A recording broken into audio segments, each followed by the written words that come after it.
All right, so I guess the first thing to say is I'll try and remember to record all our sessions together. If you notice for any reason that I'm not recording or I forgot, feel free to remind me.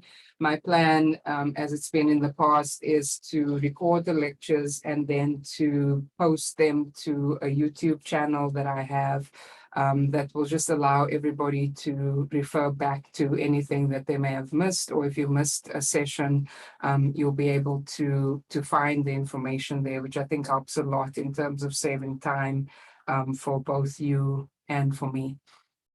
So I guess formally, good morning and welcome to principles of accounting, intermediate accounting 2. My bad, you guys have been through all your principles. Intermediate accounting 2. We'll spend obviously the next 12 weeks together. We're meeting, as you know, since you're here, on Mondays and Wednesdays from 10:30 to 12:45. And then you also should have, and this would be a good time to check that, you also should have what is listed as a Reg Hour, REG, Reg Hour on your schedule on Wednesdays from 1 to 2 p.m. So again, you meet with me 10:30 to 12:45, Monday, Wednesday, and then Wednesday right after our meeting, you should have a Reg Hour showing up on your schedule. If for any reason you don't have that showing up, please let's make sure that that gets added because it's part of the requirements for the course. If you have questions while I'm talking, feel free to raise your hand via Zoom or to just you can also interrupt. That's okay, in case I don't see someone's hand. So you know, again, it's the first day, so it's a little bit of a drag because we're going to go through, you know, some of the administrative items related to the class, but it's important to just make sure that everybody is aware of the requirements and knows what to do. So these are important bits of information. If you need further clarification, just raise your hand, just call out, and I can help. So we are online still, right? Distance learning or remote learning, but obviously with a synchronous lecture, so that helps a little bit to keep us in contact with each other. But since we are online, you know, there are some requirements for things that you need to have at your disposal from today, which is the first day of our class together, until the final exam is done, which is going to be somewhere around December the 13th, and I'll go through, you know, the full calendar of due dates and so on.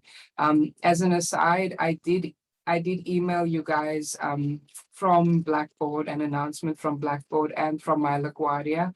If you haven't received any correspondence from me, and I think there are 2 people in this class whose emails bounced back, it may mean that you need to claim your LaGuardia account, your live account. Please do so as soon as possible, because the main correspondence for the class, especially since we're online, is going to be via email. And I mean, of course, I'll repeat things when we see each other, but you don't want to miss out on any important announcements. All right, so what do you need? You need to have some type of access to a laptop or a desktop or some type of computing device so that you'd be able to attend the lectures and obviously also do the homework. I know that seems pretty obvious, but you know, things happen, people's devices break and so on. So if you are having an issue with your device, please know that LaGuardia does loan out laptops. There's curbside pickup. You do it through the library, so you can go onto the library page on the LaGuardia website and look for laptop loans. Or there's another page for student resources on the website that also includes the information on how to loan a laptop from the school. And then hopefully everyone has been able to log into Blackboard right now. I'm not going to do a roll call to check if you were able to log in. It will take too much time. But what I will say is if you are having issues logging into Blackboard, you'll have to put in a ticket with the Blackboard tech support, or just speak to me if you can't get in. There's critical information on Blackboard that you need to have access to. So let's make sure that everyone has that. We will be using the textbook that we use for the class is published by McGraw-Hill, and we will be using McGraw-Hill Connect. During this course, you may not have used it for BTA 201. I understand that, but for the purposes of our homework and our tests and so on, we will be using Connect. So you will have to have access to Connect, and I will go over the options for how to access Connect when we get to textbook information, because I do have, some information about what's happening at the bookstore, if you want to go through the bookstore, if you want to go directly through McGraw-Hill. I'm asking that you guys have access by no later than, not this coming Wednesday when we won't actually have school, but the following Wednesday, September the 22nd. Please try and make sure that you have access to McGraw-Hill by then. And I'll go through when the homeworks are due so that you can see that the sooner you have access, the sooner you can get into the e-textbook, and the sooner you can start working on the homework. And then, of course, make sure that whatever email account you are checking, that's actually the email account that your professors are contacting you on. Like I said, I think about 2, maybe 3 people's emails bounced back. So if you haven't heard from me or you haven't accessed your live account, please make sure that you do that. And then we know this already. There's a lot of competing priorities. Most of you guys are working. You're probably taking multiple classes. This class is a lot of work. There's, I'm not going to pretend there's a lot to do here. The material can be complicated. It's my job to help you every step of the way, but it's also important that you guys have the time or set aside the time, right? Sorry, the mouse pad is very sensitive, that you guys set aside the time to make sure that you are doing, what needs to be done. I don't know that I necessarily have to say that. You guys are all accounting majors. You've made it thus far, so I have every faith in you, but I know that sometimes life can get in the way. And then a lot of our correspondence will be via email, and announcements maybe that are not being said in the classroom per se. So make sure that you are reading any correspondence carefully, and that you are following instructions, whatever they may be. Does anybody have questions right now about any of the guidelines or the requirements for the course?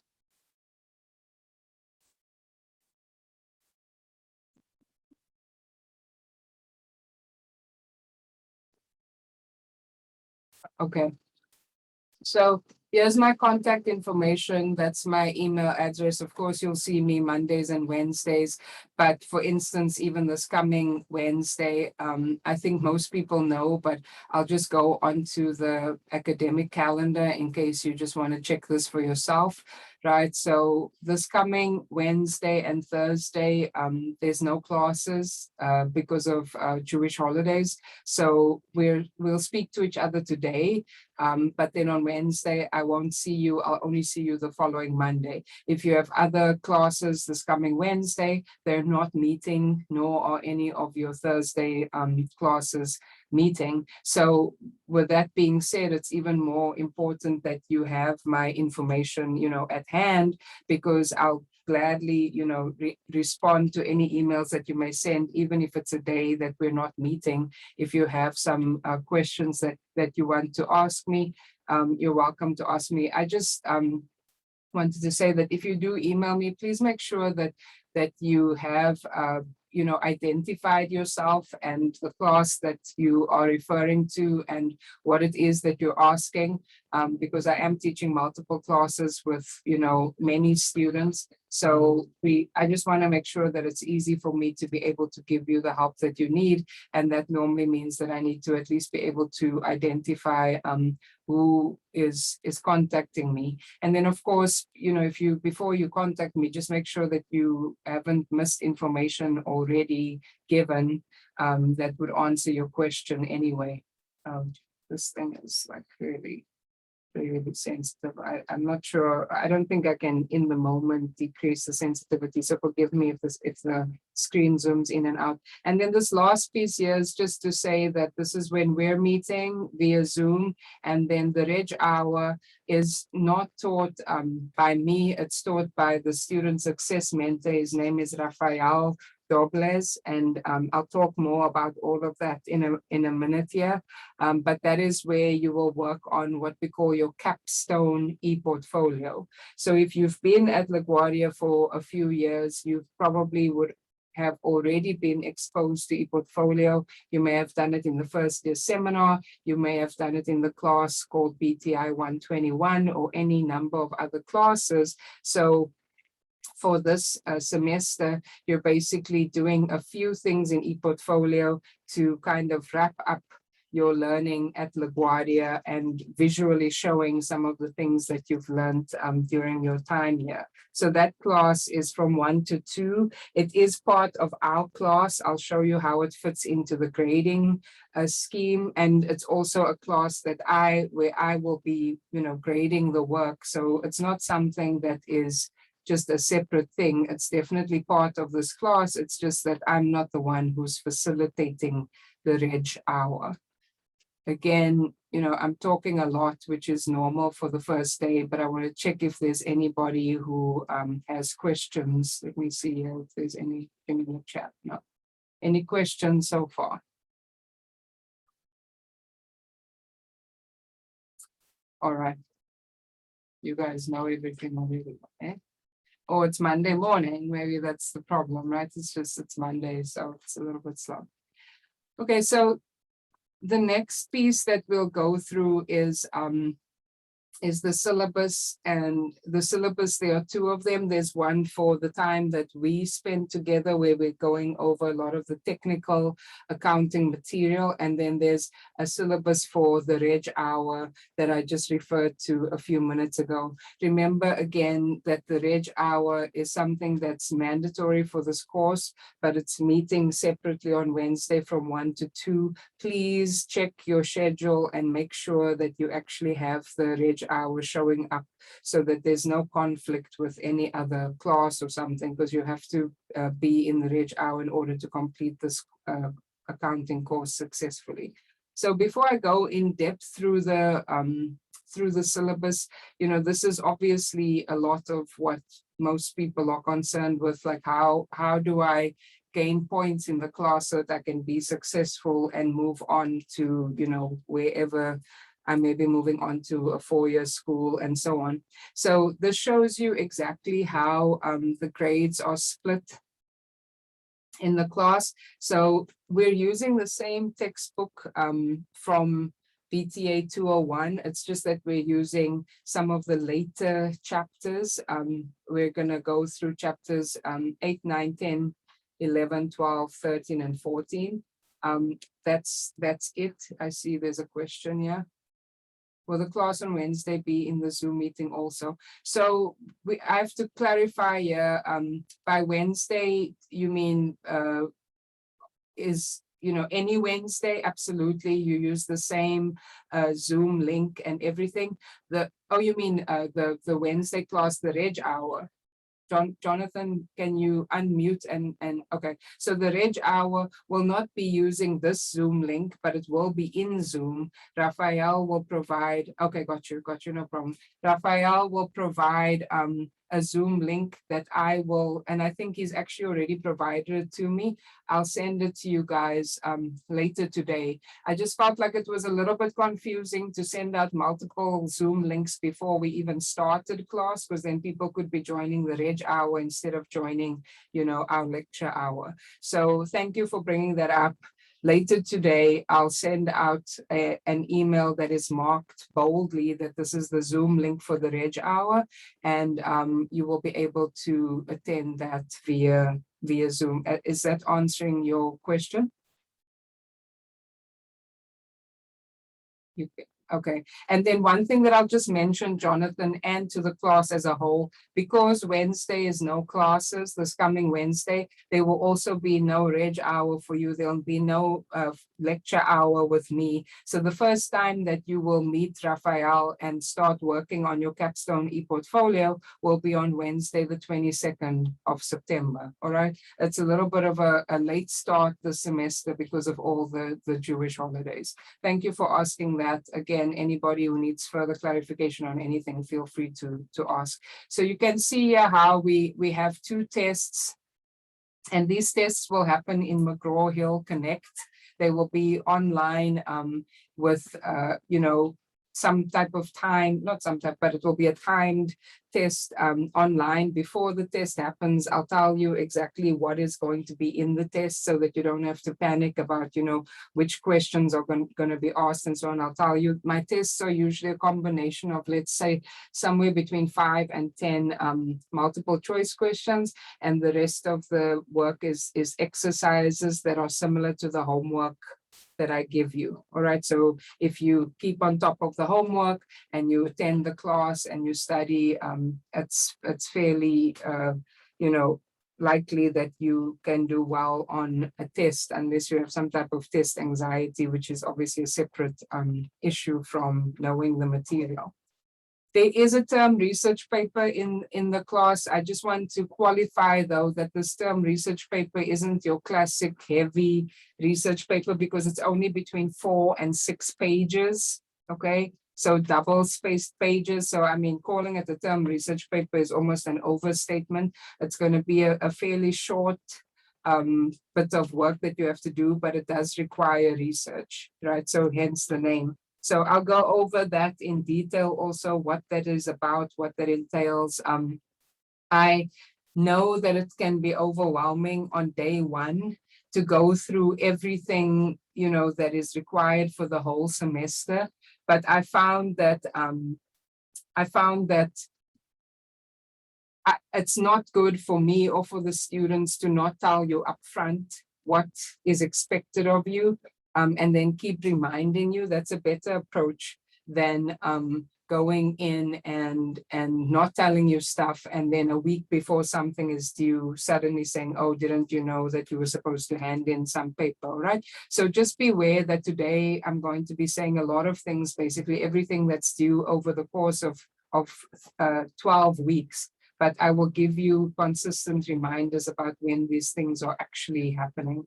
Okay, so we will have a term research paper that I'll go over. And then this Capstone E-Portfolio, 10% of the grade, that's the Reg Hour that I'm talking about. I'll go over the syllabus so you can see, you know, what it is that you guys are doing. And then the final exam also counts 15%. The reason that it's, you know, not some huge percentage is that this class, the work is not cumulative, meaning that I'm not testing you on everything at the end. I'm only testing you on the last 3 chapters because it's just too much work. Okay, if I had to test you on everything, it would just be too overwhelming. And then we'll have 2 quizzes at 3% each. So the quizzes together will count 6%. And then the homework percentage looks a little bit weird, but basically it's because it's 7 chapters for homework and each chapter counts 3% of your grade.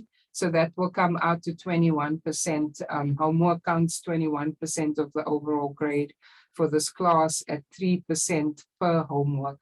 Why? Because I want to encourage you guys to do the homework, and the homework will be unlimited attempts. You can take, you know, as many attempts as you want, it doesn't matter, but it will have a due date. So the only time that you can really lose major points on the homework is if you don't do it at all, right? Otherwise, you can try as many times as you want. You can come to office hours for help. You can ask me questions so that you can get all the points there. And then the last piece over here, I do this with my online classes, of which obviously they've been only online since the start of the pandemic. But I would like to get to know you guys a little bit better. It's hard because we meet and everyone's camera is off, and you know, I don't really see you, and we don't really like if we were in class, I would have us introducing ourselves in the class, but it's not really as effective to have introductions when we can't see people, and I don't require cameras to be on in my class. I understand that everybody doesn't have the bandwidth to do that. So instead of that, I just ask you to do a short, what we call a personal bio. You're literally answering, I think, 4 or 5 quick questions, and I'll show you what they are. And you will do it over here on the discussion tab on Blackboard. So besides this bio, sorry, I think you can hear that because I was sweeping going past there. Besides the personal bio, everything else will be in McGraw-Hill Connect. All right.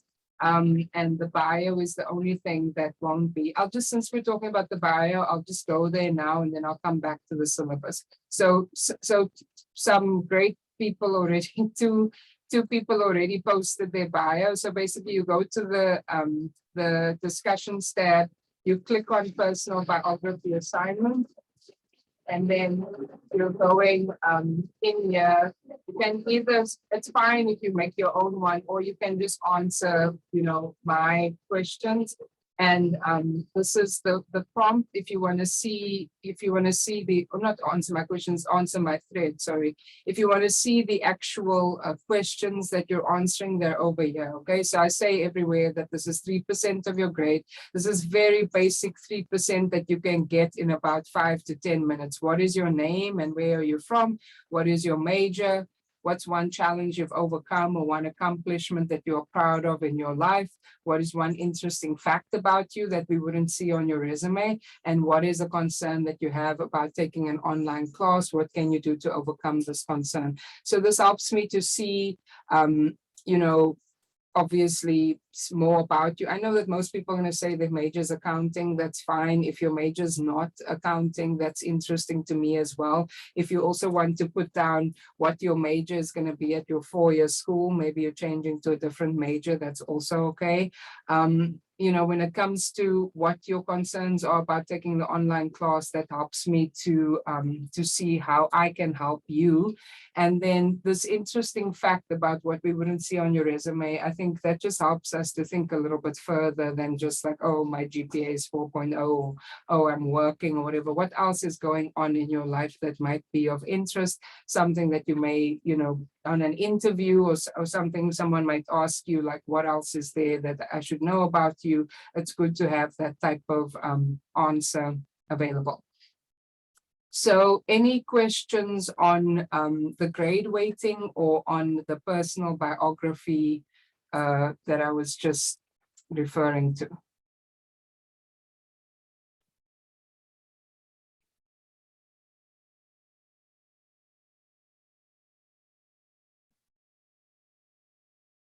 Okay. So the next stop here, and again, I know this is like really long-winded and possibly tedious, but I think we all know that first days are like this. There's a lot of instructions and stuff to get through. And if they're not like this, then you're missing information that you'll probably need later on. So we might as well just take our medicine now, right? So I'm going to go through the syllabus for my class with you, and then the syllabus for the Reg Hour. All right. So obviously it's 3 credits. We meet for 4 hours. We've already gone through when we meet. This I want to highlight. I do have office hours. They'll be via Zoom. They Monday, Tuesday, Thursday. So today they would be office hours from 1 to 2 p.m. I recognize that people may not be available at those times.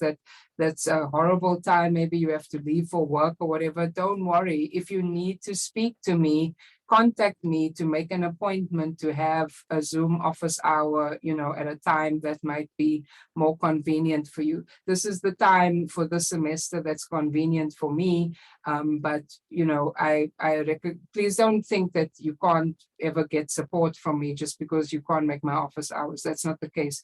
Support is also available via email. You're welcome to email me a question or picture of where you got stuck on a question or a screenshot or something. I'll get back to you. All right. Give me, sometimes it's within an hour. Sometimes you need to give me 24 hours. If it's on the weekend, it might take a bit longer, but I will get back to you. So, however the support works out, let's figure it out so that I can help you. And then your e-portfolio class, the Reg Hour, is on Wednesdays from 1 to 2, which is also why I don't have office hours at that time, because you wouldn't be able to attend both. And it's with Raphael. All right, so that's the, I guess, office hours and so on. And if you're wondering how to access office hours, I'll come back to the syllabus in a second, where you see the Zoom meetings info on Blackboard. This is for the lecture, right?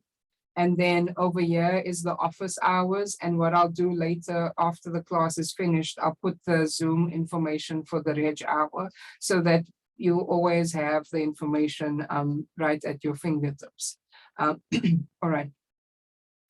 Coming down here, depending on when you did BTA 201, you may have the 10th edition of intermediate accounting anyway. If you bought that book, like let's say at the bookstore, you probably got the Connect code. And if your professor required you to use Connect, you've already, accessed Connect. And I think Connect has like from what I've seen on their website, it's 540 days that you have access for it. If you bought the book at the bookstore and you know that you got a Connect code, but you can't find it or something like that, reach out to me. I'm not sure how open McGraw-Hill would be to giving people access, but let me know.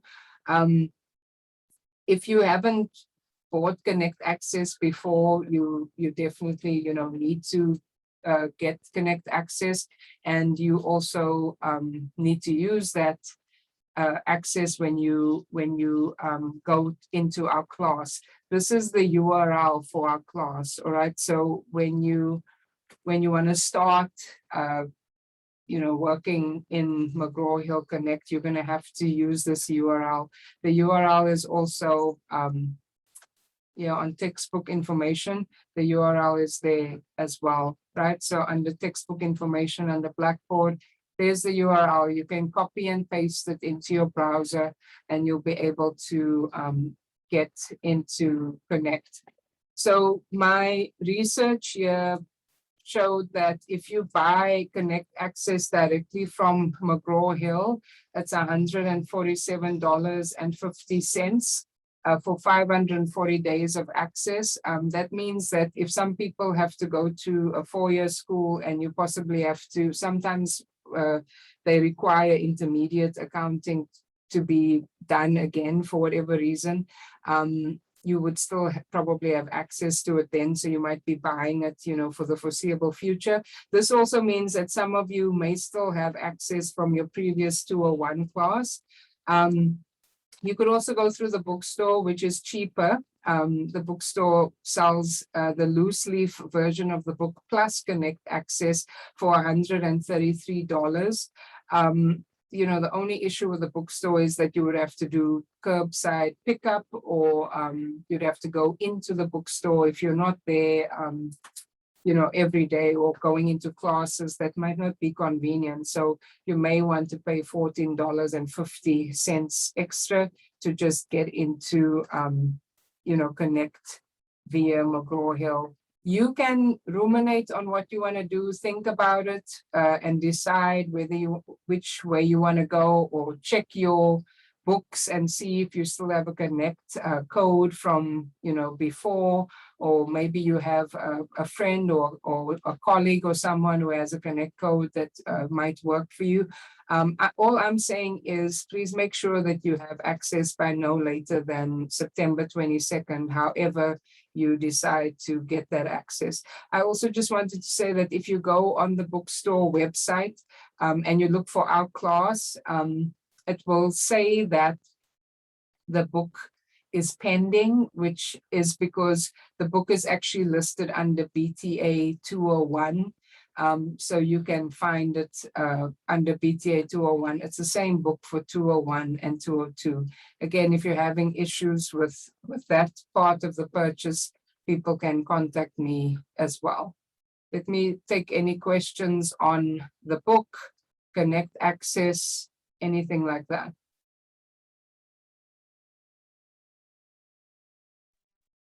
Okay, Professor. Hi. Question?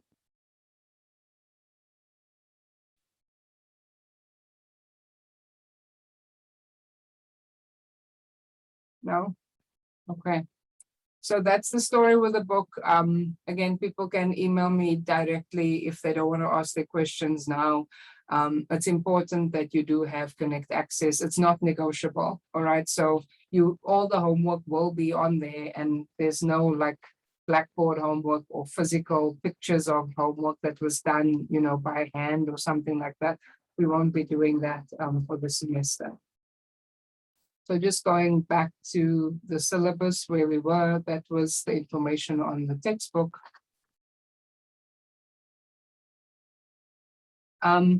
We won't be doing, a deep dive into the codification, into the accounting standards, but there might be one or I know in the first homework, there's one question here, there might be a question about which accounting standard deals with which topic.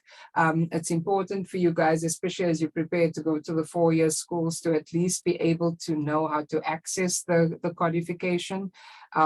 Where all the accounting standards are. When the time comes, I will demonstrate this, to everybody. I won't do that today. It's too much information, but I will demo it for us, and you'll be able to get basic free access to the codification. Oh, you want to see the Jaron, I hope I'm saying your name right. Are you asking me to show where on the bookstore's website you can find the book?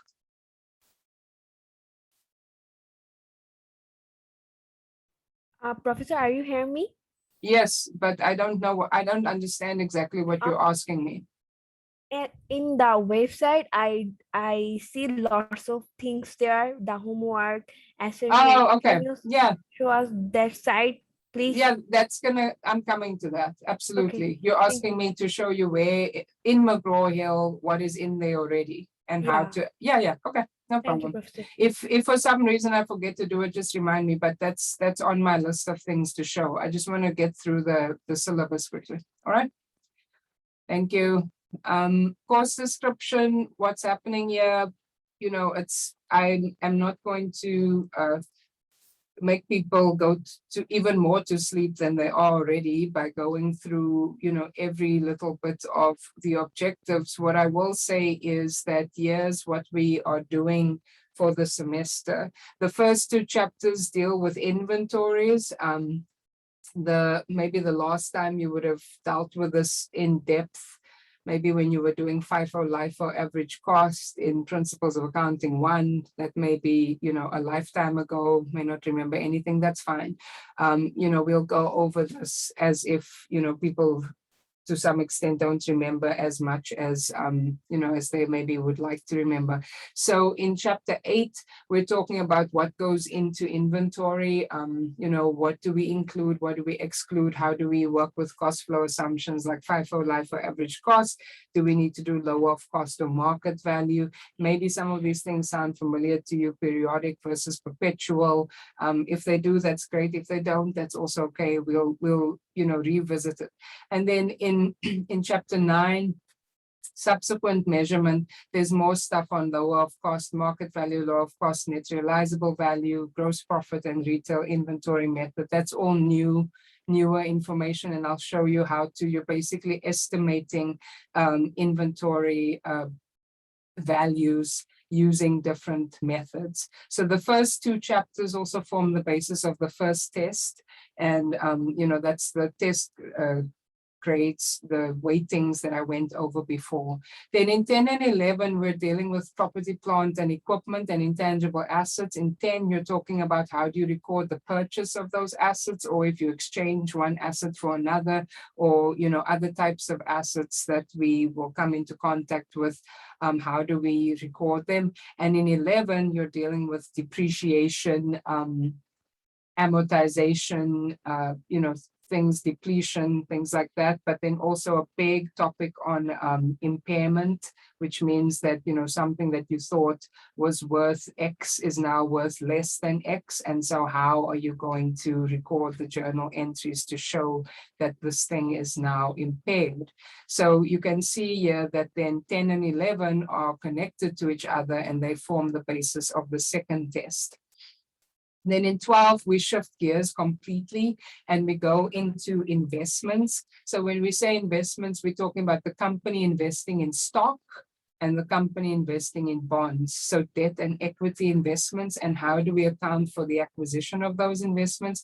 And then how do we account for subsequent measurement? You can see a lot of this pattern of acquisition, like you're buying something, subsequent measurement, how do you record it after, you know, a year or whatever after you have bought it? And then in 13 and 14, we're dealing with liabilities, specifically current liabilities and then long-term liabilities. So 12, 13, and 14 would form the basis of the final examination. So that's really, you know, when you look at all this like objectives and stuff, you'll see that a lot of what's written for the objectives are relating to the topics that we are covering. So, you know, if you leave today with one thing, you know, in terms of what are we doing this semester, you can basically look at this page to see what's the coming attractions in terms of topics that we'll be dealing with. Okay. And some of these things you've seen before. I mean, I know that because I teach the other accounting classes as well, but it's okay if you don't remember, right?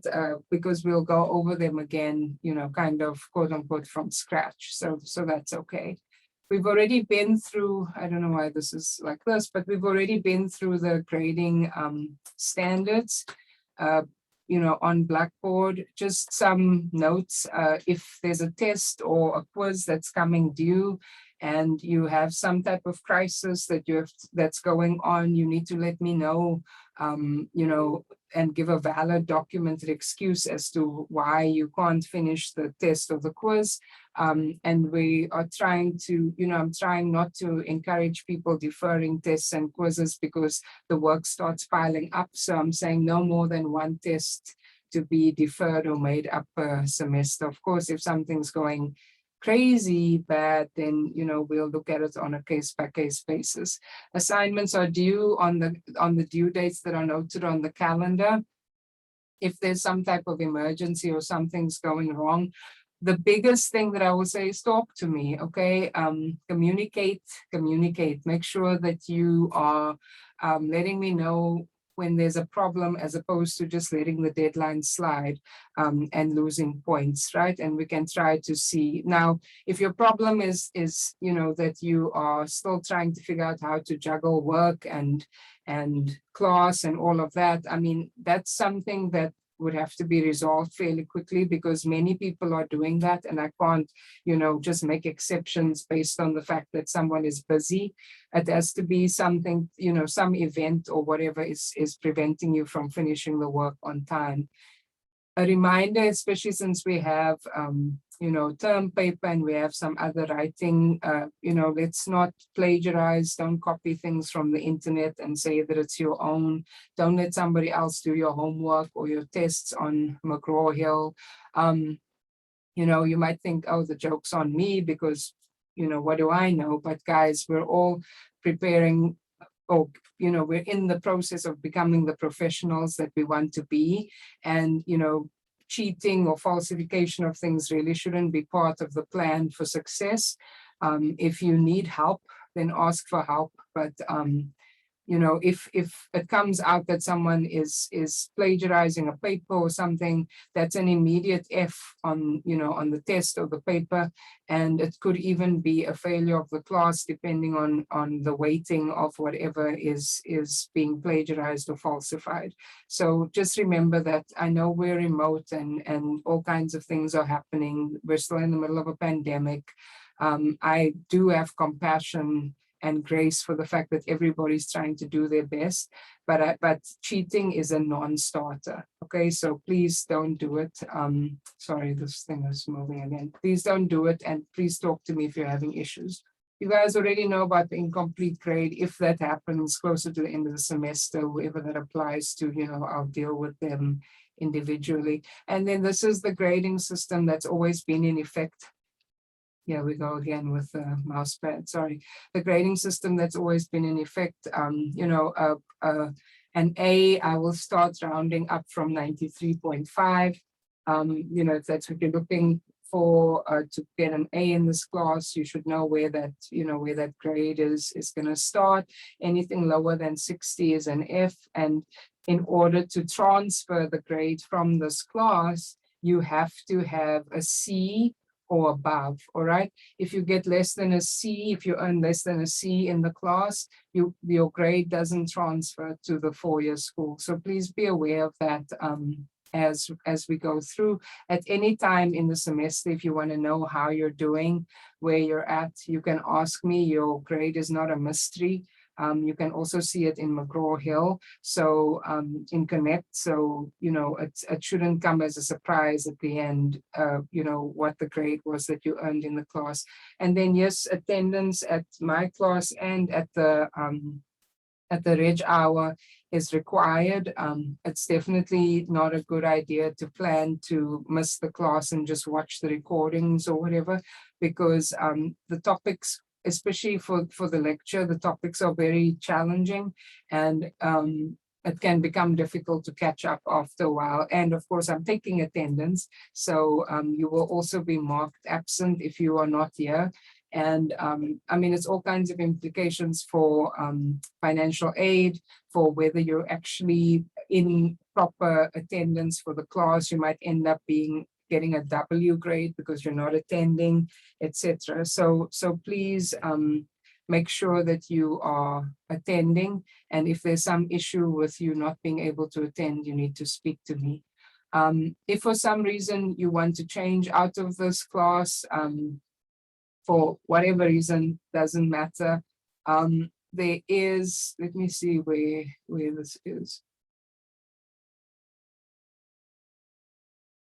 Yeah, Wednesday is the last day to add a course or change course sections. So if you feel, if this time is suddenly not working for you and you need to change to the evening class of 202, or if there's some other class that you have and you need to change to a different section, this coming Wednesday is the last opportunity to do that. So, if that's something that's on your mind, make sure you do that. Over here, this is all stuff we spoke about already, all the things that you need for an online course and how to contact me. Does anybody have questions on the syllabus at this time? I'm going to go over more things, but is there a syllabus question for the, yeah, here we go in the chat. Okay, this is a study group. That's great. Thank you for inviting people to join a study group for the class. I think that's excellent, especially since we're so far away from each other. One, and two, many of you are going to end up at the same four-year schools. And one of the best ways to be able to survive at a four-year school is to have a good support network of people who are also, interested in being successful. All right, so I take it there are no questions on my syllabus portion for now. I'm going to hold discussion on the Reg Hour syllabus for a minute here, because I just want to go over, let me see where it is, the schedule and due dates, and then I think we can take a break, and then when we come back, I'm going to go into into McGraw-Hill Connect so that people can see what's happening there. So right now I clicked on the schedule and due dates tab. For better or worse, I prefer to have everything set out for the semester so that people can see when things are due and when they need to, do homework, or how to mark their calendar. If they were planning to go away for a weekend, they can finish the work in advance. No one really likes surprises if the surprise has to do with, oh, your work is due tomorrow kind of thing, right? So this could change if we suddenly, start going slower through the material than I expected. I would never push a date forward. I would only push the dates back, right? So today we're here. I'd set aside this time just for the introduction. We may talk a little bit about chapter 8, but we're just trying to make sure everybody understands what's happening in the class for the semester. As I said, Wednesday, there's no class because of the holiday. On Monday, the 20th, is when your personal biography is due on Blackboard. It doesn't mean you have to do it on Monday. You can see some people are already doing it. It just means that by Monday at 6 o'clock, that's the due date. All right. So you can plan out whenever you want to do that. You could even do it tomorrow during the time when our class would have usually met so that you know it's done. And then remember, it's not on here, but by Wednesday, the 22nd, you want to have access to McGraw-Hill Connect. I can add it. So sorry, I can add it if people think that it will be helpful. And now, as we can see, we have chapter 8 going, then we get into chapter 9. On October the 4th is when the chapter 8 homework is due, right? So the homework is already available on McGraw-Hill. And you know what, maybe to Jaren's point, maybe it just helps to show even how where this is. So once you've purchased access to McGraw-Hill, you will go via the URL that I showed you. That is our class, okay? And this is our class. I'm going to go to the student view so that you can see what's happening when you're looking at it, right? So when you get in, this is what you see. You'll have access to the ebook, right? So you'll be able to read the book. I put my office hours there so that maybe while you're doing your homework, you see, oh, this is actually a time when I have office hours, so you can see me. There are readings. These readings are not graded. So they're there so that if people want to actually read during class or ahead of class, they're adaptive reading. So basically they're saying you're reading a piece of the work, you're saying how confident you feel with the work. It asks you a few questions to see if you actually know what's going on. And so those readings are just available. This one I set up really early just to test the system, but they're just available until the end of the semester. And again, they're out of what they call the smart book. So basically you read, the system tests you, you see which areas you may not be as strong in, and then you can kind of go back and review them. So again, no points assigned here, but definitely something worthwhile to do. Where the points are assigned is for the homeworks. Okay, so we have already up here chapter 8 homework. And so this I set up to start on September the 10th, which means it's already available for you to start, and it's due on October the 4th at 6 p.m. And of course, you can, click on it and start doing the work when you feel comfortable that you are ready to do it, but you also have unlimited attempts. So, you can also just go in and see what's what. I set up the chapter 9 homework already. I haven't set up the readings for chapter 9 yet, but I'll be doing that soon. So you see here, if once I clicked on chapter 8 homework, it tells me when it's due. It tells me that I have unlimited attempts. It tells me that there are 10 points possible. And if I click begin, then it's telling me again all the stuff that I just told you, and I click continue, and here it's asking me for an answer, and this is work that we will go over a similar example in class, and so then you'll have an opportunity to practice this at home through the homework. If you are stuck, you can click, hey, where is this in the book? I need help. You can also get a hint.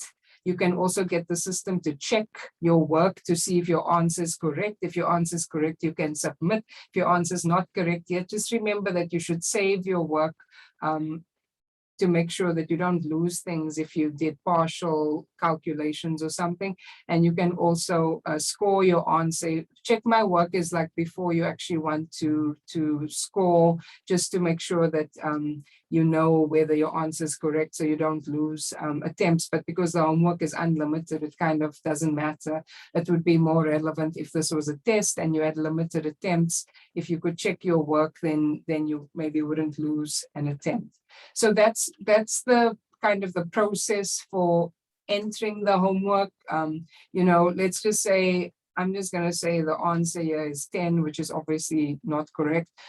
Check my work. Okay, answer is complete, but not entirely correct. And so I go back and try to figure it out. Questions on that? No question. Okay. You have between now, I mean, obviously we haven't covered any material yet, but you have technically between now and October the 4th to go in, mess around, see what's going on, unlimited attempts, look at the questions to see what they're about, so you know where to focus your studies. Okay, so Jaren, I hope I'm saying your name right. Correct me if I'm wrong. You were Yes, asking. Professor. Okay, you were asking me to see to show what's going on in McGraw-Hill. It's all going to be similar, the homeworks you go through, and then once the tests are available, then that will show up as well. So what's happening with tests, I'm going to come back to these dates. Tests will be open. Tests and quizzes will be available for about a week. That doesn't mean you have a week to do them. It just means that this is the window when it's available for you to answer, to respond to the test and the quiz. You will probably have somewhere in the arena of 2 to 3 hours to complete a test and 1 hour to complete a quiz. I mean, the quiz will be no more than 10 multiple choice questions. I'll give you more than enough time, so you don't have to panic, because I know some people are still getting used to the system. So you can choose, right, between the 19th of October and the 26th of October, any day that suits you, when you know that you will have the amount of time that you need to sit down and take the quiz and take the test. It's timed, which means that once you start, you have to continue. Otherwise, you run out of time, all right? But all our tests and also the final exam, for all our tests and also the final exam, it's open for about almost, I'm having a lot of things popping up here. It's open for about, a week or just under a week, but you choose when you want to do it, as long as you do it before the closing date. Right. So for instance, here, the closing date is October the 26th at 6 p.m. After that, you won't be able to access it anymore. And whatever grade you have, the system will auto submit, and that's the end of that. Questions on that piece, on the quiz and the test stuff?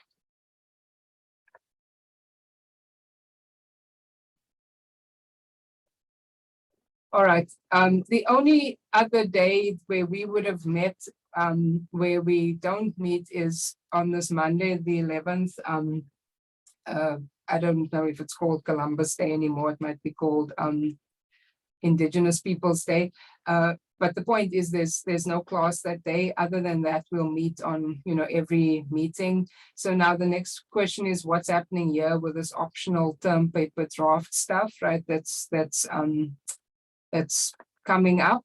So basically, as I said before, we do have a term research paper in this class. I'll go over what it's about, because I'll show you, and we'll go through what is required in it. But what I've done, and you don't have to participate, is that I found in the past, when I've had a term paper in my classes, students benefit from submitting a draft of their work to me way before the deadline, and I can actually give feedback to strengthen the paper, right? So the final due date for the paper is November the 24th, okay? There's an early due date if you want to for like 5 bonus points. That's November the 17th. And then if you want to submit drafts of your work, these are the deadlines by when you need to submit the drafts for part A and part B, so that I can give you the feedback and you can still incorporate the feedback in time into your work in order to submit on time for the final submission. So that's why, and again, I just want to be clear, these are optional. You don't have to submit drafts to me. Like I said, I've just found that people who submit drafts end up getting better grades in the term paper. And so maybe I'll just stop here. I'll mark in my mind that when we start talking again, I'll talk about the term paper, but I'm going to stop here to just give us a 10-minute break. And maybe during that break, if anybody still has lingering questions about things that I just discussed, you can ask me. So let's take 10 minutes here. We've been at this for an hour. Let's take 10 minutes. You can take a leg stretch, and then we'll come back and talk about the term paper.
So I'll post it to YouTube, and trying to just see if I gave you guys.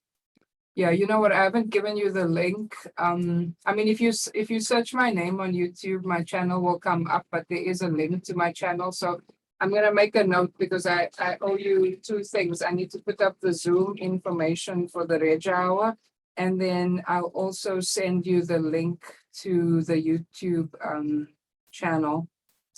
If you access any of these, just so you know, this is another way to get to the same place. Yeah, where it says additional support videos. If you click on any of these videos, you'll be on the channel, and then you can just browse to find, to find our class. But I normally render the recording right after we finish class and try to put it up as soon as possible. We good?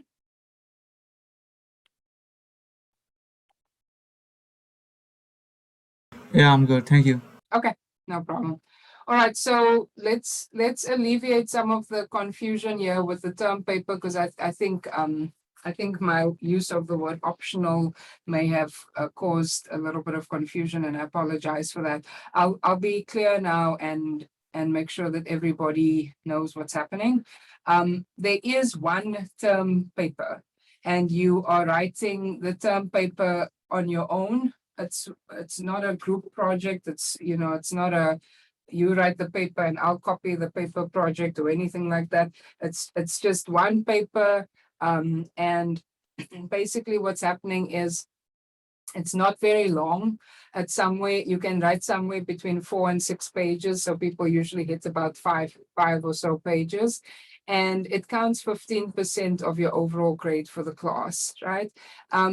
Basically what's happening is you are going to choose one company out of these 6 companies that you want to look into to research a little bit further. All right. And I'm saying that you should let me know what your choice is. You can email me at any time up to this date to tell me which company you're choosing, so that I know, because there's going to be a maximum of 4 students per company. We can't have everybody doing the same company. So if you want to do Netflix and you know that already, then let me know today, because by the time 4 people have chosen Netflix, Netflix is closed. All right.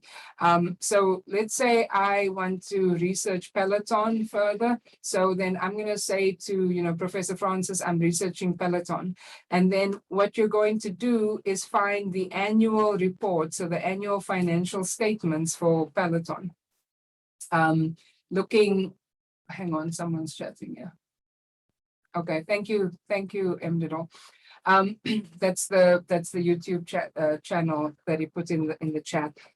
So you go and look for the annual report for Peloton. You can find that on the company's website under Investor Relations, or you can just do a Google search, but you're looking for the most recent annual report. So if Peloton's year ended in February or whatever, then it has to be the February 2021 annual report, not the annual report from years ago. If you don't know what I'm talking about, or you don't know how to do this, or you don't know, you're just confused, that's okay. We can talk during office hours, or you can email me to try and give you support on how to find the annual report. But this is something that you need to be able to do as an accounting major, as an accounting student, is at least find annual reports and then also, be able to understand them to some extent.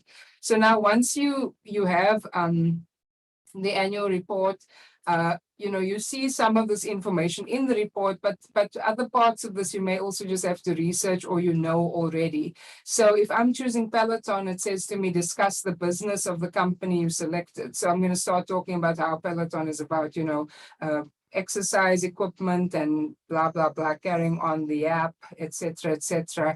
I'm not going to go into all of that, but I would use a combination of the company's website explaining what they do, obviously with references. You need to cite your sources, maybe also a little bit of the annual report saying something about their business. They're in treadmills and bikes and so on and so forth.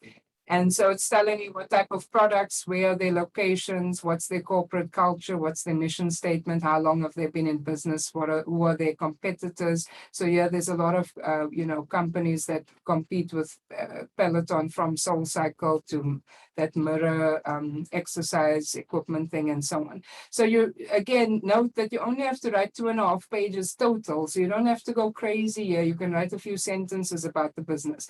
Then in the annual report, you can answer this question: which accounting firm audits the company that you selected? Right? Why does a company have to be audited? And what have the auditors concluded about the financial statements? Many of you want to be CPAs. You probably end up doing some type of time at an audit firm, or maybe you've already done some auditing. So it's important for us to discuss and to know what auditing is and why this is something that needs to happen. I'm not going to give these answers here now. We can talk about them as the semester progresses, or if you ask me. Then there's a part of the financial statements where the management of the company actually discusses the risks that the company faces. So I'm asking you to find 2 of the risks that the company faces.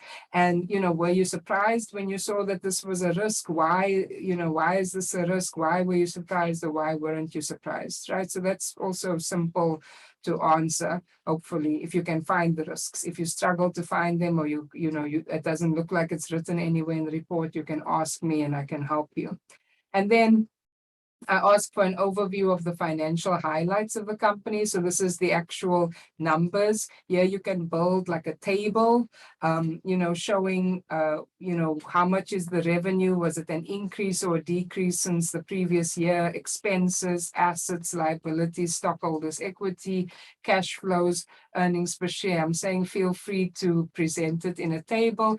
And then, do you think the company is stable, improving, or deteriorating? So if you think about Peloton, right, between now and the previous year, because of the pandemic, I would expect that there was probably somewhat of an increase in their business and improvement, because many people weren't attending the gym. So they were, subscribing to Peloton, buying bikes, etc. Similar might be for Netflix. I know that Beyond Meat, which is a plant-based meat, they definitely have improved and so on. So that's the first part. If you want to write more than 2.5 pages, that's okay, but don't write, overboard. I don't want you to spend more time than is necessary. If you want to check your work, if you submit your work to me by Sunday, October the 10th, I'll read it and I'll give you feedback to say this is good or this needs improvement, this is what you can change and so on. But that's optional. There's no requirement to submit your draft, but you can if you want to. And that's what I meant by the optional piece. And then the second part, you're basically, there's a scenario where your friend received a large bonus at work and is considering investing the money in this company. They want to know, whether it's a good idea to invest or not. So you're just going to write a little bit for your friend about the financial results that you just analyze the results a little bit. You're saying, I think the company is doing great, or the company is not doing great, or whatever it is that you want to say based on what you found over here. And then you're going to do a little bit of financial statement analysis, liquidity, solvency, and profitability ratios. And so now if you don't remember what those ratios are, or you're like, what is she talking about? That's okay. You can ask me. We're talking about things like current ratio, right? Profit margin, things of the debt to assets ratio. This is from Principles of Accounting 2, all the many ratios that you calculated. And so that's, you may be doing 2 years, right, to say, is the company's, are the ratios improving or not? And then the trends in the company's share price, you're literally going to Reuters or Bloomberg or Google Finance and maybe take for 1 year from, today's date and going back a year, take a screenshot of the stock price showing how it changed over time, and basically just writing, as can be seen, the stock price went up for a few months and then it went down, or it continues to go up or whatever. And then any news stories that might have come out. If I'm thinking about Peloton, we know that there was a recall of their treadmills quite recently, and then maybe last week or the week before, they had disappointing earnings, and so their stock price went down a little bit. And if you want to conclude and say, yes, my friend should invest, or no, I wouldn't recommend that they invest, you can do that as well. And again, this is, optional. You can submit your draft to me on Tuesday, November the 2nd, and I'll read it and give you some feedback if you need to strengthen the paper so that you can still, submit by the due date. And this part of the paper is to really show the connection between accounting and finance, because we, in accounting, we are obviously recording all the transactions and coming up with the financial statements, but those financial statements are then used in financial analysis to try and see whether companies are good investments or not. Okay, that's the point. Here's some information on how to format your paper. And then here's just some submission info. This is me just giving an incentive so that people aren't late with the paper. If you want to, you can submit on Wednesday the 17th and you'll get 5 bonus points. No questions asked. I'll just add 5. So if your grade was going to be 90 on the paper, it will be 95. Because I just want people to submit early. I don't want to chase people afterwards.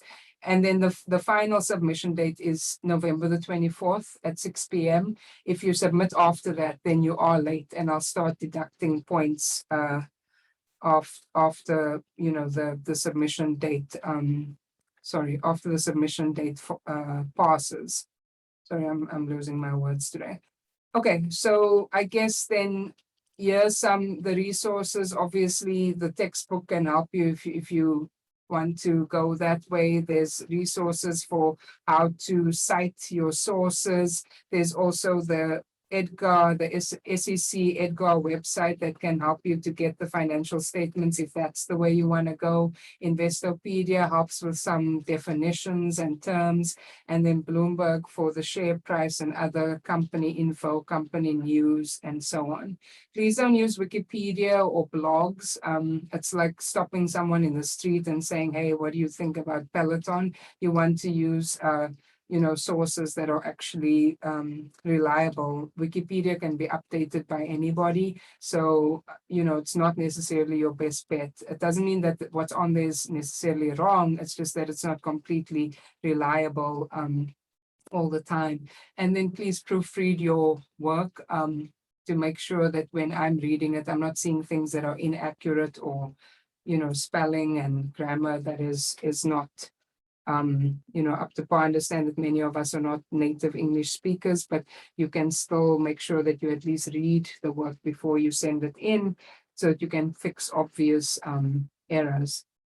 Questions on the term paper. Again, this is 4 to 6 pages. I know I gave a long explanation, but your paper doesn't have to be as long as my explanation was.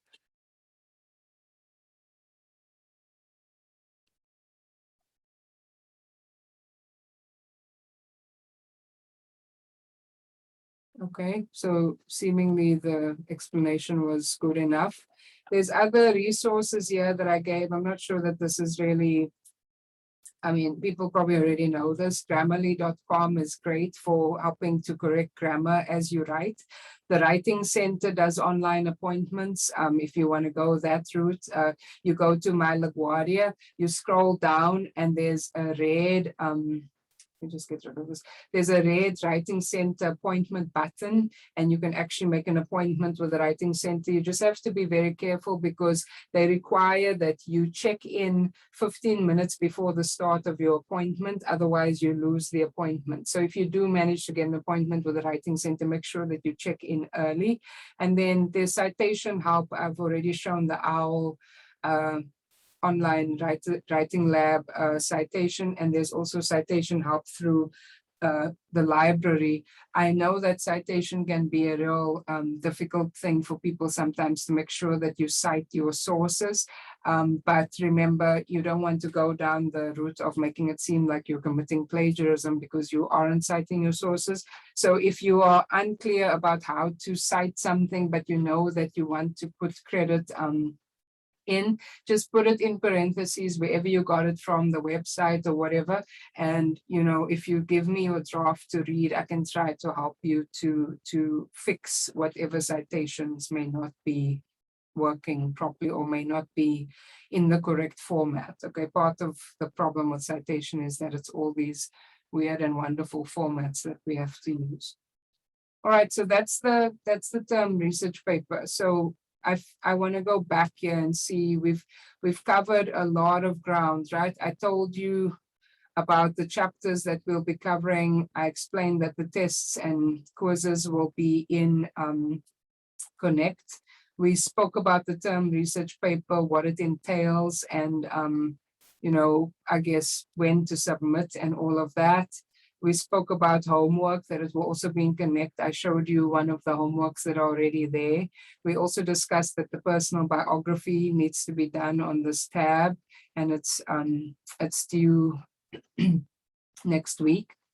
And then I think the last piece really is to talk about the Reg Hour and the Capstone E-Portfolio. Again, I'm going to say it. I know this is a lot to take in. This is a capstone course, which means it's a culminating course. It's a big deal. It's a big course. It's important. There's a lot of work here. I know that it's hard to hear everything that you need to do for the whole semester on day one, but I think that it might help you to just organize your life and see, how things fit in, as opposed to, suddenly getting a shock that there's a term paper that nobody discussed with you. All right. And I'm especially doing this because I see you today, and then I'm only going to see you next week, Monday again. And, by then a lot of time has already passed and other professors have told you all their requirements. And then, our requirements for this class may fall by the wayside or be forgotten. All right. So if there are no questions now about the term paper or anything that I've spoken about up to now, then I'm going to start talking about the Reg Hour. So I'm going to give us like 2 minutes just for people to process and think about if they have any questions. And at noon, I will start talking about the Reg Hour.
Sorry, I was on mute. Any questions, feel free to ask.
All right, as promised, we're starting again at noon. So let me ask you just some quick class participation here. Can you show me, raise your hand on Zoom here if you have had some exposure to e-portfolio or you've built an e-portfolio before or something like that? Could you just raise your hand? I just want to see what's happening. Keep going. Anybody who has had some exposure or you've made an e-portfolio, doesn't matter if you've just created a shell or you did it in the first year seminar or you did it 2 years ago. I'm looking for some people may be away from the call because I doubt that it's only like 8 people that have done this. Anybody else, raise your hand if you've already dealt with e-portfolio before.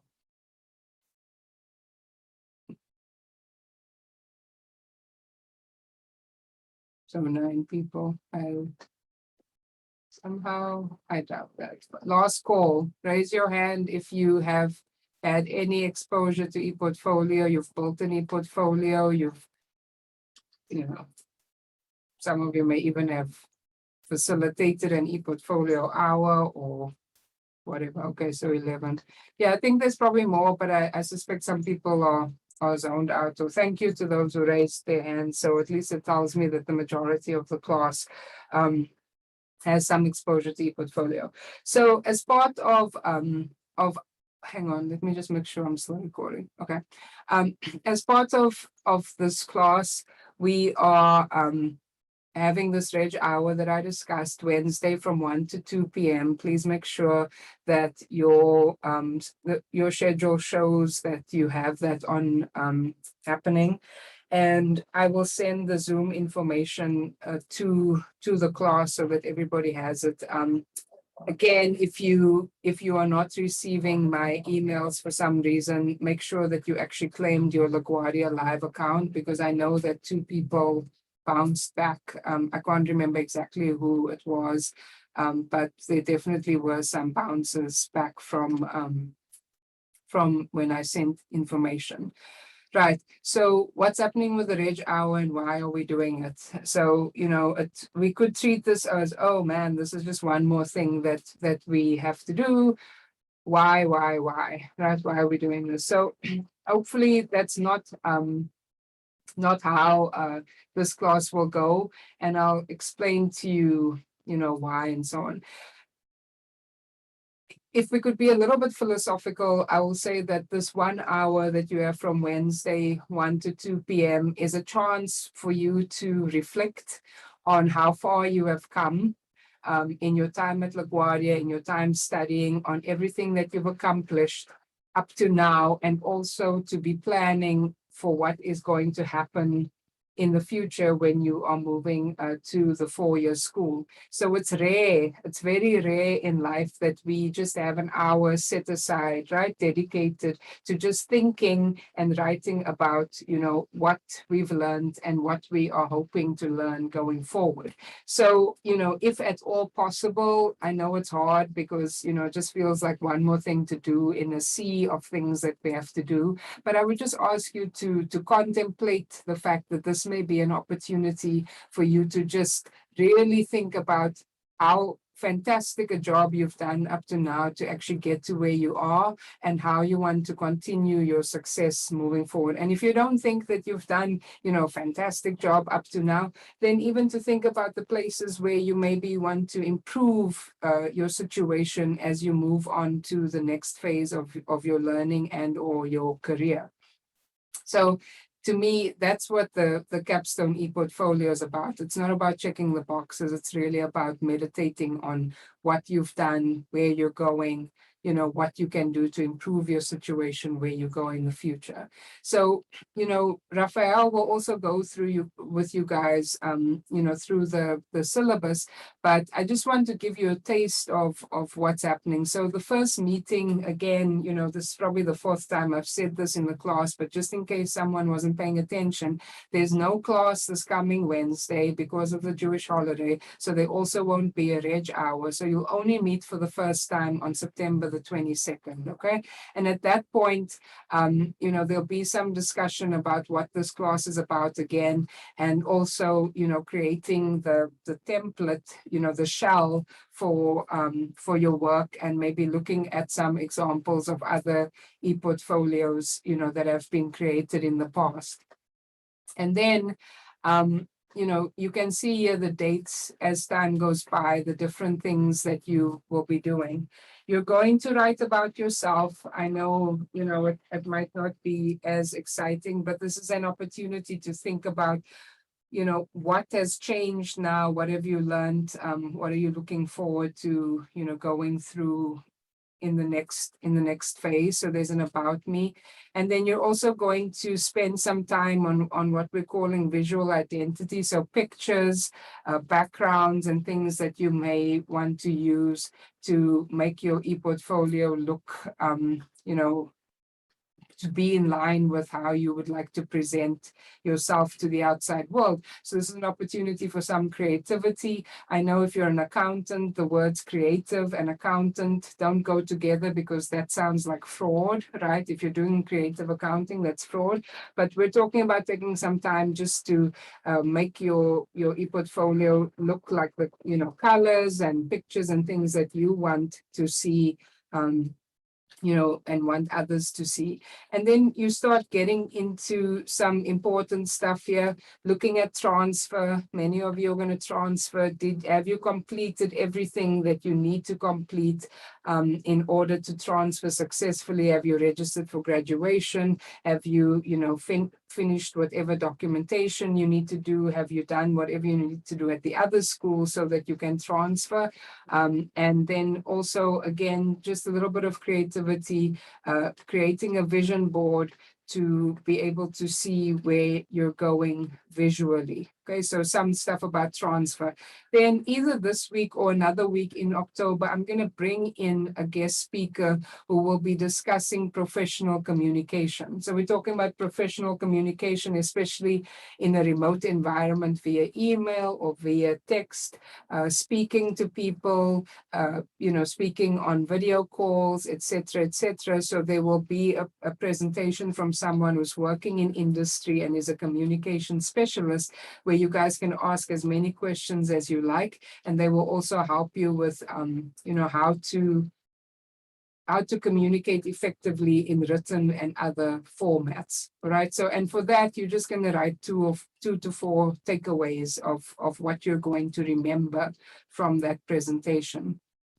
And then again, you do some planning. There are prompts in this one. I'm asking you about, you know, go and look at the website of the college that you're transferring to. If you're transferring, make sure you understand which classes are on the list that you're supposed to be taking, which classes are you looking forward to taking, what would you do differently at the next college compared to what you did at LaGuardia, and so on. So really just asking you to think about the past, what worked, what didn't work, and the future, what would you want to do differently? And then asking you to find and update and upload your resume, and also write a little bit about your career plans, as you plan forward, whether it's to take the CPA or whatever it is that you're planning to do. And in the last week, you're just uploading your term research paper for assessment and refining your e-portfolio. So again, a lot of this has got to do with reflecting on yourself, reflecting on your path at LaGuardia, reflecting on whether you're going to Baruch, to Queens College, to York College, whichever, Binghamton, who knows where, Hunter, you name it, people are going there. What is it that you're looking forward to there? What do you need to remember there versus here? And hopefully that helps you in your planning. And again, it's unusual to have time just set aside for your own planning, thinking about it, writing about it. So I hope that you will, I guess, treat this space, not to be too dramatic, but treat this space as, a sacred space where you can really sit and reflect on things and write about it, and obviously still get points towards the class, but that's almost beside the point. The point is that that you are examining your life and what you've accomplished up to now and what you're hoping to accomplish going forward. Questions on that?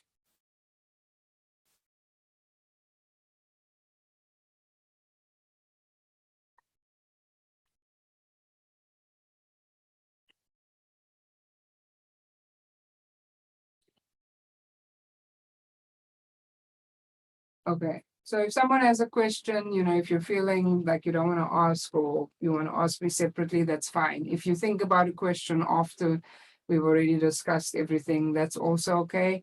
Like I said, you do have to attend the Reg Hour, you do have to do this work, but the work doesn't just have to be rote where you're just saying, oh, I'm doing this because the professor said I have to do it. Please try and make it as meaningful as possible. We've tried to make the syllabus as meaningful as possible as well.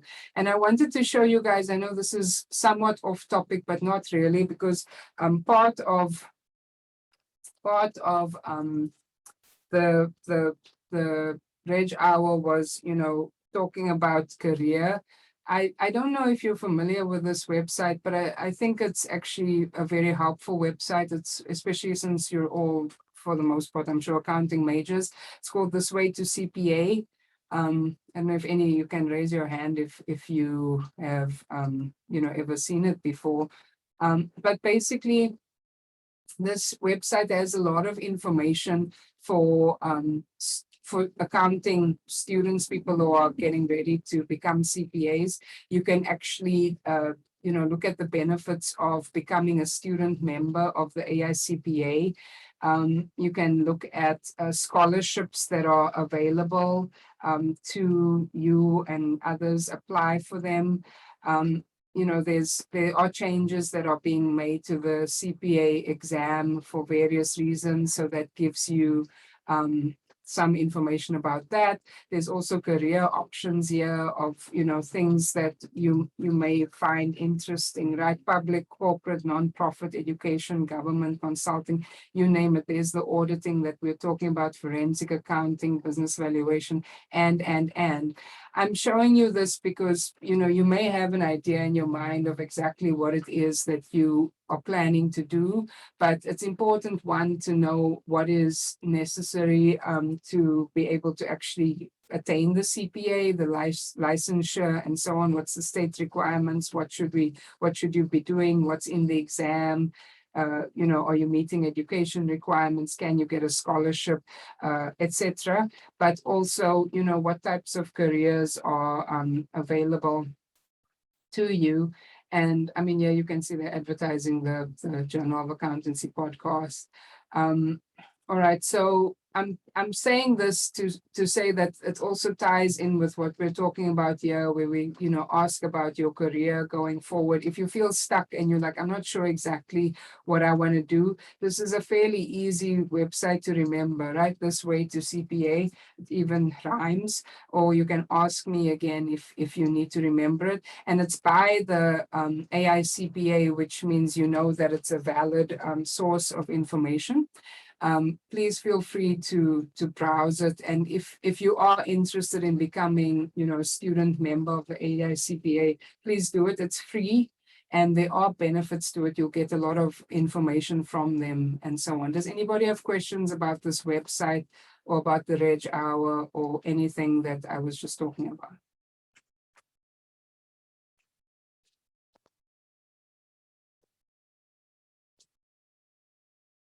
Hands are up, and I think they're still up from before when I was asking about e-portfolio, right?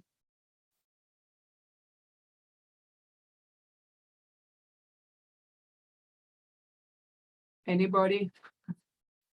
No, no questions. If you have a question, just speak, because I can't tell if the hands are up now from, like, Zhao Yi, do you need to ask me a question, or is your hand still up from before? Okay, you took it off. Okay, so I'm gonna assume that anybody whose hand is up is from before. All right, so maybe one more thing about the Zoom meetings that I didn't say. I am going to put notes and the class examples in this, aptly named Zoom notes and examples tab. Yeah, you'll be able to find whatever I'm referring to for the class. So, if we're working on chapter 8, which we will be working on, going forward, anything that you need to look at is going to be there. And my approach to the class is usually to, we go over the theory a little bit, and then after that we do examples, and then the examples that we do in class, for the most part, they're going to be similar examples in the homework, and then the test is also based on similar examples as well. So so this is where I'll put everything for the different chapters. And then I think we've spoken about the assignments, the term research paper, and the homework assignments. The homework is all on McGraw-Hill. If you get stuck on a topic, I made these some time ago, these videos, they're not recent, but the material still applies. It's still relevant. The quality is not Oscar level or Emmy level at all. It's just literally me working through some examples. So once we've done chapter 8, if you get stuck on something like FIFO, LIFO, or goods in transit, or one of the tough topics is dollar value LIFO, there are some videos here that are, separate from the videos that I'll post for our class. They're just videos to provide additional help. Okay, so I think, believe it or not, finally, I've made it through all the preliminary information and also all the class information for now. I'm going to open the floor again. I'm going to give you like a minute to just contemplate everything that was said, and decide if there's any questions you need to ask me. Okay, so let's give it until 12:18 for any questions.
All right.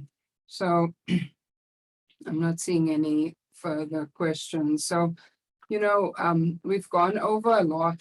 Uh, I feel like there's so much to process, and people probably need to have a minute here. I will probably spend only another maybe 10 minutes just talking about the beginning of chapter 8, and then leave it at that. Hopefully that's fair. We're not going to fall behind. Okay, don't worry. I mean, not that I'm sure people aren't that worried about falling behind, but we're not going to fall behind if I wasn't really planning to do much today.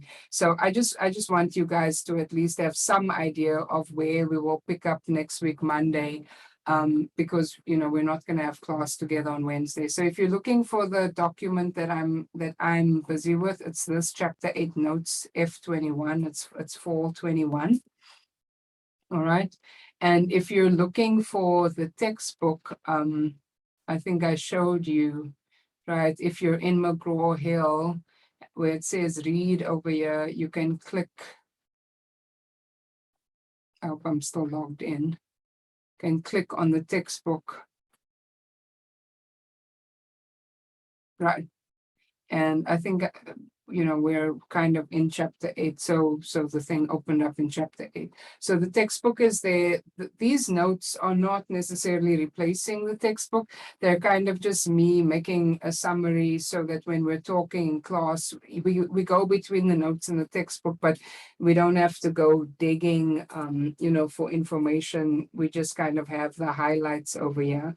So I'm gonna just go for another 8 or so minutes, and then we'll pick this up on Monday.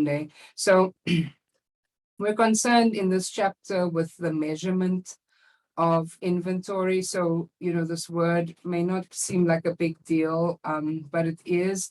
It's really asking you initially when you buy inventory, right? The initial purchase of inventory, or if you build something or whatever, what is the amount that you are going to record it at in your books, right? What costs do you include?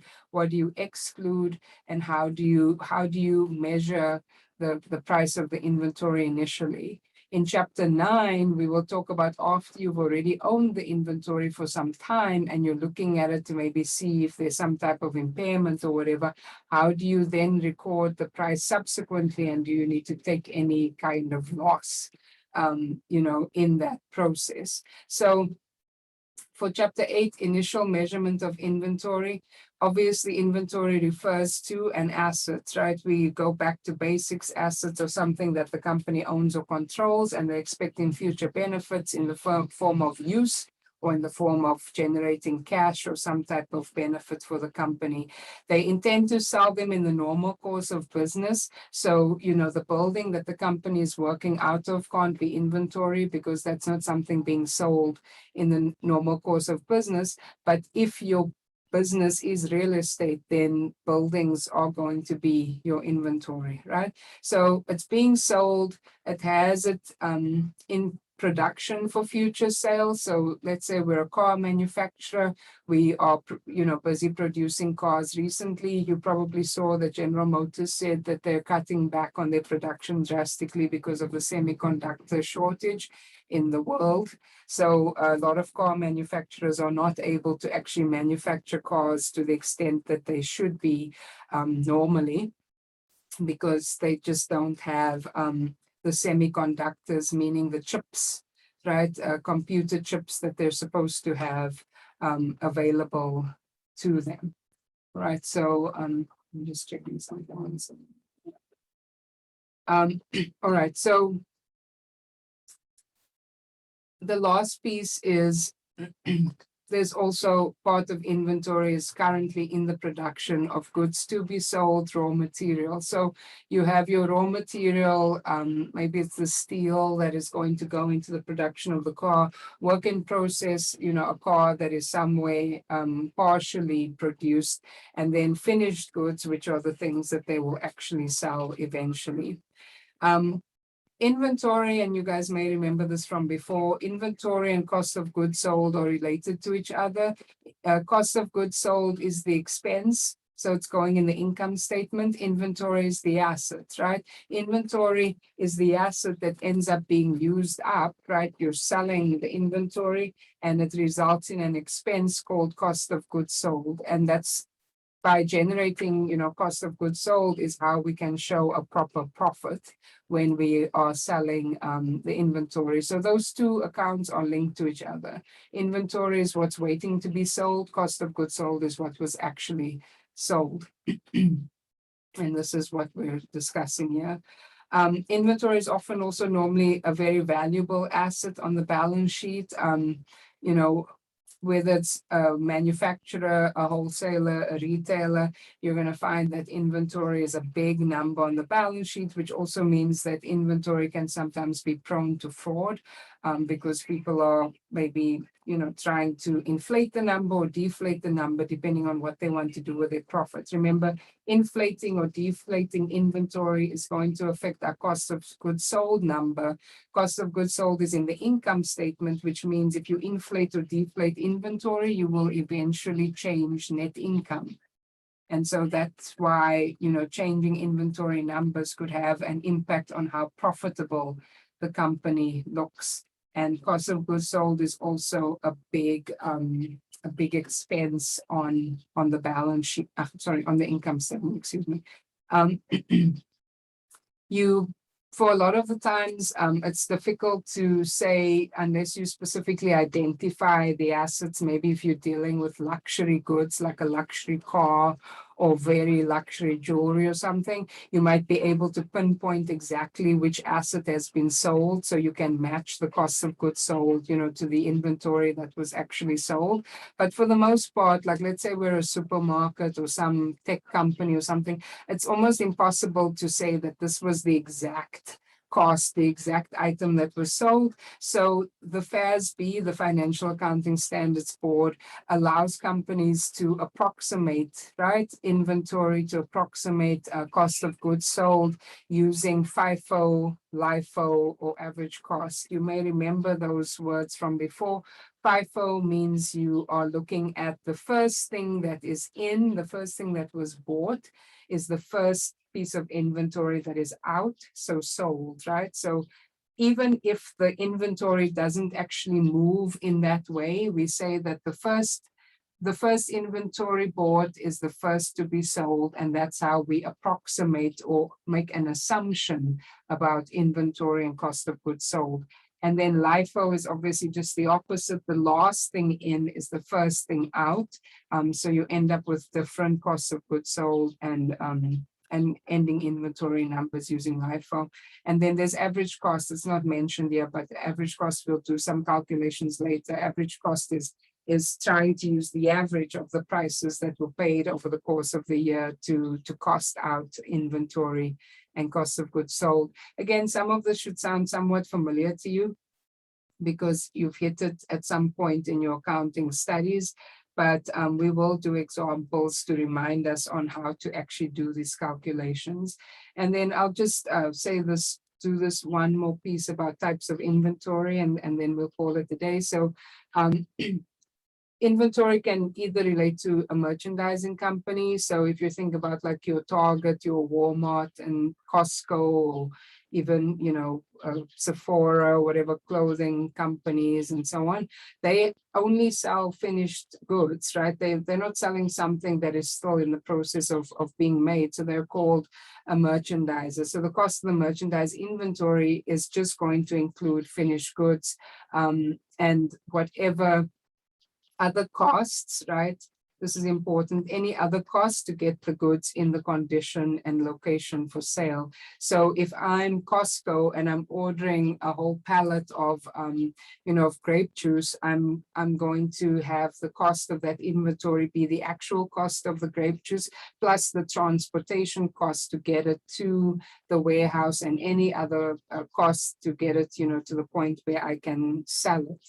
And then of course I'll mark it up, to the sales price that I will charge my customers. So we're allowed as companies to put into the cost of inventory, obviously a reasonable cost necessary to get the stuff to whatever location, a truck or whatever. Not to say that, you know, you have to hire a private jet to get something to you. That's probably not a reasonable cost.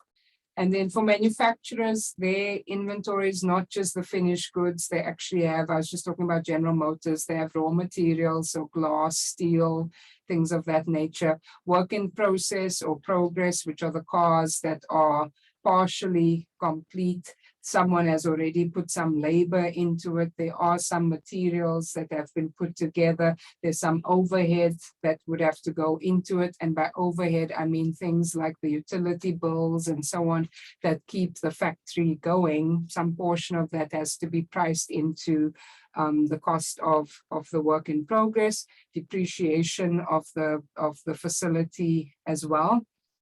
And then they also have finished goods inventory. So they might have cars that are already complete, but they are still in the facility. They have not yet been sent, you know, wherever they need to be sent to be sold. So like I said, I'll stop there. That's just an introduction to, you know, back to inventory and the different types of inventory.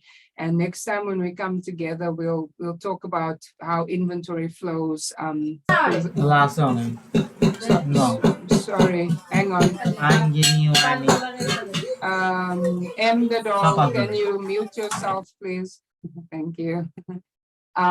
Next time when we come together, we will talk more about periodic and perpetual inventory and do some journal entries on how to account for that.